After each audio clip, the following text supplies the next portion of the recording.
নমস্কার, কেমন আছেন সবাই? আবারও জীবনের ওঠা পাড়ার নতুন দিনের নতুন একটা ব্লগ ভিডিও নিয়ে চলে এলাম আপনাদের সামনে। শীতলা ষষ্ঠী কি, কেন পালন করা হয় এই ষষ্ঠী পুজো, কিভাবে গোয়াতে বসে পালন করলাম এই পুজো, চলুন সঙ্গে থাকুন, দেখতে থাকুন। আশা করছি একটু হলেও আপনাদের ভালো লাগবে। শুভ সন্ধে সবাইকে। আজকের ভিডিওটা কিন্তু সন্ধ্যা থেকেই শুরু করলাম, সকাল থেকে সেরকম ভাবে ভিডিও শুট করা হয়নি আর কি। তো আমাদের না সরস্বতী পুজোর সময় কিছু রান্না বান্না করতে হয় আর কি। আর সরস্বতী পুজো বলতে এমনিতে তো এখানে সরস্বতী পুজো হয়নি, প্রথম কথা। আর সেকেন্ড কথা হচ্ছে, তোমরা তো জানো এবছর আমরা সেরকম কিছু করতেও পারবো না। না হলে অন্যবার কিন্তু আমরা কি করি জানো তো, অন্যবার বাড়িতেই বই টইগুলো পেতে আর কি পুজো করি, কিন্তু এই বছর কিন্তু সেটাও করিনি। তো যার জন্য মন মেজাজও একটু খারাপও ছিল, ওই জন্য সকাল থেকে কিন্তু ভিডিও করাও হয়নি। যাই হোক, এখন ভাবলাম চলো রান্না বান্না গুলো তো করবো, আর যা যাই করবো সবটাই তোমাদের সাথে শেয়ার করব। তাই আজকে সন্ধ্যা থেকে ভিডিওটা শুরু করলাম। চলো সঙ্গে থাকো, দেখতে থাকো, আশা করছি তোমাদের ভালো লাগবে। তো অনেকে নিরামিষ থাকে, অনেকের আমিষ থাকে আর কি। আমাদের জানো তো নিরামিষ আর আমিষ দুটোই আছে। তো প্রথমে নিরামিষ গুলো করে নেবো, যদিও এখন কিন্তু এবছর কোনো নিয়ম কানুন হবে না, কোনো নিয়ম কানুন মেনে কিন্তু করবো না, ওই আর কি করতে হয় করবো আর কি।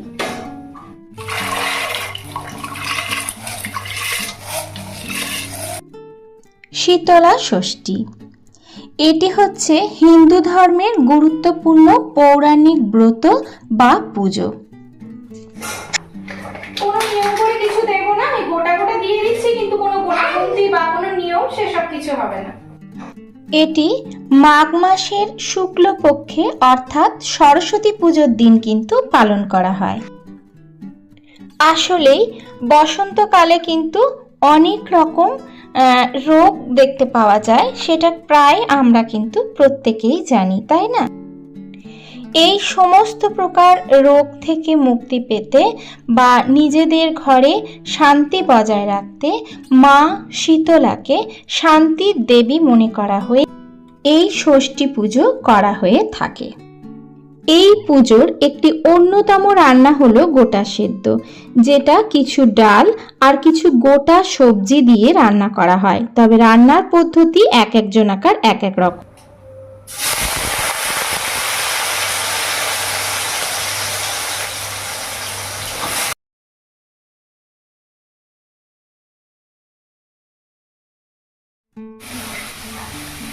সব কিন্তু আগে কেটে বেটে রেডি করে নিয়েছি, না হলে অনেকটা দেরি হয়ে যেত। আর আমি তো রান্নার সময় কেটে বেটে রেডি করে রাখি, খুব বেশি কিছু করবো না, কারণ খুব সিম্পল এই কদিন রান্না করছি, দেখতে তো পাচ্ছই। মানে বেশি তেল মশলা খাবার খাচ্ছি না, তো যেহেতু করতে হয় তার জন্য করা আর কি।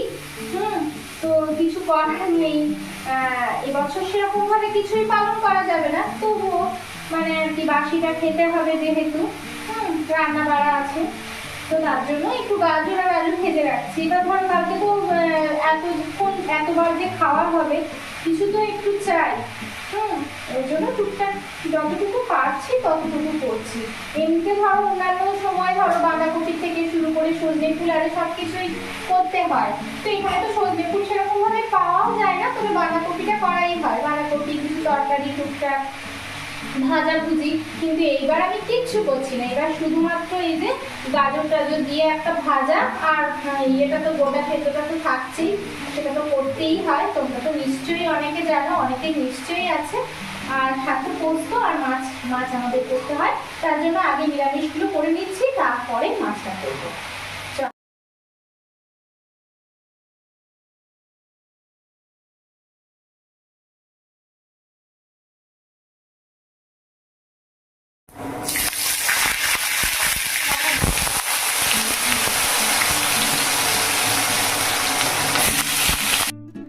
বিশ্বাস করা হয় এই পুজোর মাধ্যমে দেবীর কৃপায় সন্তান ও গোটা পরিবার সুস্থ থাকে।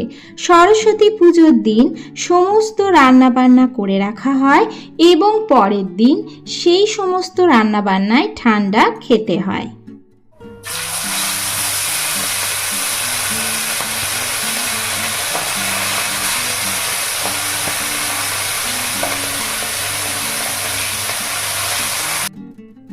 আমাদের বাড়িতে কিন্তু সবজি আর মাছ দুটোই কিন্তু ষষ্ঠীতে রান্না করা হয়।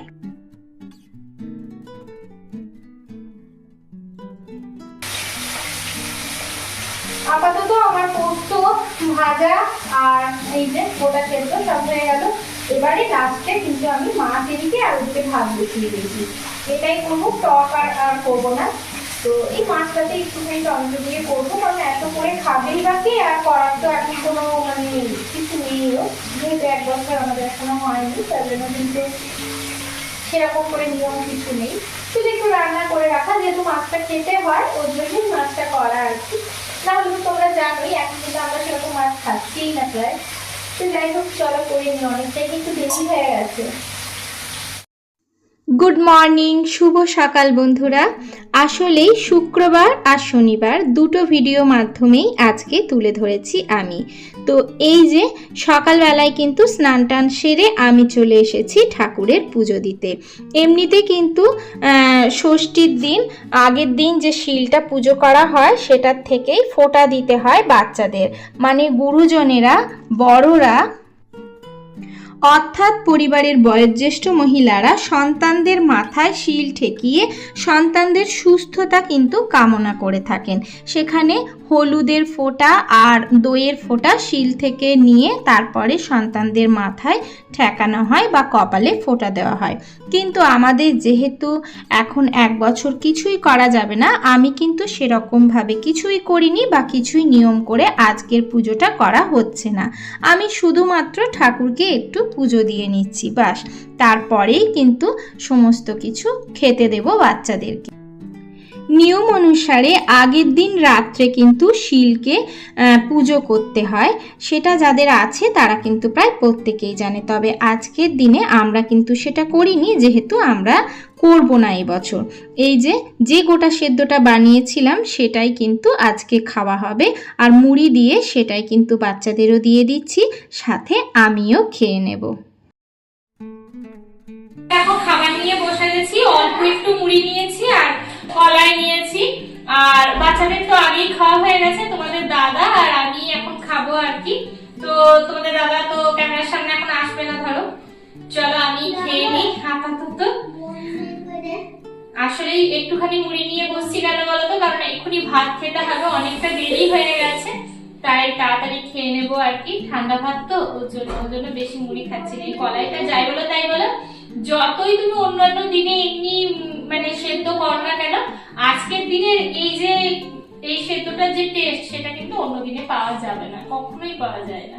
চলো খেয়ে নিই, তারপরে তোমাদের কাছে ফিরে আসছি।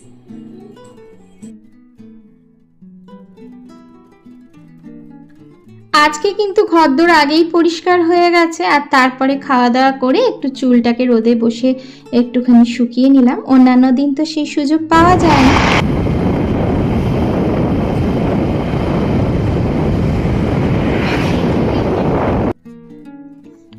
সবার নিয়ম কিন্তু প্রায় একই রকম, তবে কিছু কিছু ক্ষেত্রে কারোর বাড়িতে কিন্তু ষষ্ঠী ব্রত কথাও পাঠ করা হয়।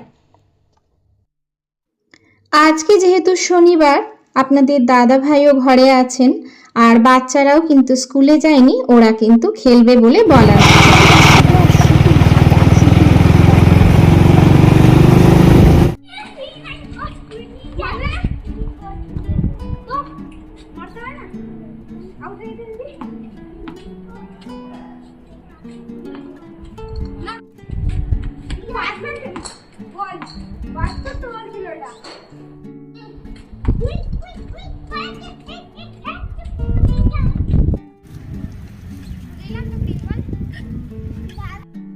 বাচ্চারা কিন্তু খেলতে চলে গেছে, আর আপনাদের দাদা ভাইয়ের সাথেই নিচে গিয়ে খেলছিল। আর বাগানে এত সুন্দর, বাগানে বলতে নিচে এত সুন্দর সবজি হয়েছে, পেঁয়াজ কলি, পেঁয়াজ শাক, তারপরে এখানে কিন্তু অনেক কিছুই আছে, শিম থেকে শুরু করে টমেটো, লঙ্কা, সমস্ত কিছু।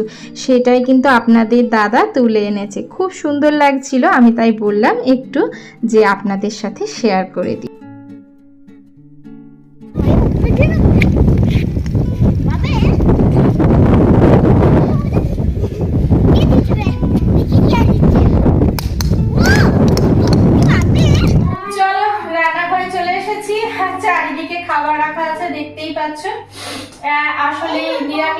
দুটোই আছে তো, আর বাচ্চারা কিন্তু চিৎকার করছে। আসলে সেরকম কিছুই না, কিন্তু তাও ওই যে যে গোটা সেদ্ধ যেটা করতে হয়, কিছু কিছু রান্না যেগুলো মানে বাসি খেতে হয় সেরকম ভাবেই করে রেখেছি, হালকা ফুলকা আর কি। একদিকে নিরামিষ রেখেছি আর একদিকে আমিষ, ওই জন্যই কিন্তু চারিদিকে ছড়ানো ছিটানো আছে। চলো, আগের দিনে করে রাখা রান্না বান্না আর পান্তা ভাত, এটাই কিন্তু গোটা সেদ্ধর দিন খেতে হয়, মানে ষষ্ঠীর দিন খেতে হয়। প্রত্যেকের জন্য রইল অনেক অনেক ভালোবাসা, রইল আন্তরিক শুভেচ্ছা। সবাই সুস্থ থাকবেন, ভালো থাকবেন, নিজের খেয়াল রাখবেন, পরিবারের খেয়াল রাখবেন, অবশ্যই নিজের যত্ন নেবেন।